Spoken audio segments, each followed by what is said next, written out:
സ്വയം ചികിത്സ ഏറ്റില്ല മുത്തുമണീസ്. നമ്മൾ ഈ കുട്ടി നൈസായതുകൊണ്ട് ചെറിയ പനിയൊക്കെ വരുമ്പോൾ നമുക്ക് ഹോസ്പിറ്റലിൽ പോകാൻ ഭയങ്കര മടിയാണ്. നമുക്കറിയാവുന്ന ടാബ്ലറ്റൊക്കെ കഴിച്ച് ആവി പിടിച്ചൊക്കെ നോക്കും. അങ്ങനെ 3-4 ദിവസം തള്ളി നീക്കി, പക്ഷേ ഒരു രക്ഷയില്ല. ഭയങ്കര ബോഡി പെയിനൊക്കെ. അങ്ങനെ ഹോസ്പിറ്റലിൽ വന്നു, ബ്ലഡൊക്കെ ഒന്ന് ടെസ്റ്റ് ചെയ്തപ്പോഴത്തേക്കും ESR ഒക്കെ ഭയങ്കര കൂടുതലായിരുന്നു. പക്ഷേ നമുക്ക് എത്ര വയ്യായ്മ ഉണ്ടെന്ന് പറഞ്ഞാലും നമുക്ക് കുഞ്ഞുങ്ങൾക്ക് വയ്യാതായെങ്കിൽ നമ്മുടെ വയ്യായ്മയൊന്നും ഒന്നുമല്ല. എൻ്റെ നെഞ്ചത്തെ മോനൂട്ടം കിടക്കും. അങ്ങനെ നെഞ്ചി കിടന്ന് ആക്കും പനിയായി. മോനുകുട്ടന് കൗണ്ട് കൂടുതലായി, ESR കൂടി. അങ്ങനെ മോനുകുട്ടനെ അഡ്മിറ്റ് ചെയ്തു. ചുമ്മാ ഒരു പനിയല്ലേ, നമ്മളിതൊരു പോസിറ്റീവായിട്ട് എടുക്കും. 3 ദിവസം നമ്മൾ ടൂർ പോയെന്നങ്ങ് വിചാരിക്കും.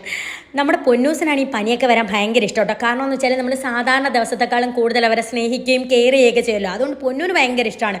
പക്ഷേ പൊന്നൂനും അണ്ണനും അങ്ങനെ പനിയൊന്നും വരില്ല കേട്ടോ. എനിക്ക് മോനുകുട്ടനുമാണ് ഈ പ്രശ്നങ്ങളൊക്കെ. അങ്ങനെ ഹോസ്പിറ്റലിൽ നിന്ന് വൈകുന്നേരം പോയി വീട്ടിൽ പോയി കുറച്ച് ഡ്രസ്സും കാര്യങ്ങളൊക്കെ എടുത്തിട്ട് വന്നു. പൊന്നു ആണെങ്കിൽ സ്കൂളിൽ പോയിട്ട് ഉച്ചയ്ക്ക് 3 മണിക്ക് വന്നതാണ്. 10 മണി വരെയും ആൾ യൂണിഫോം ഒന്നും മാറിയിട്ടില്ല.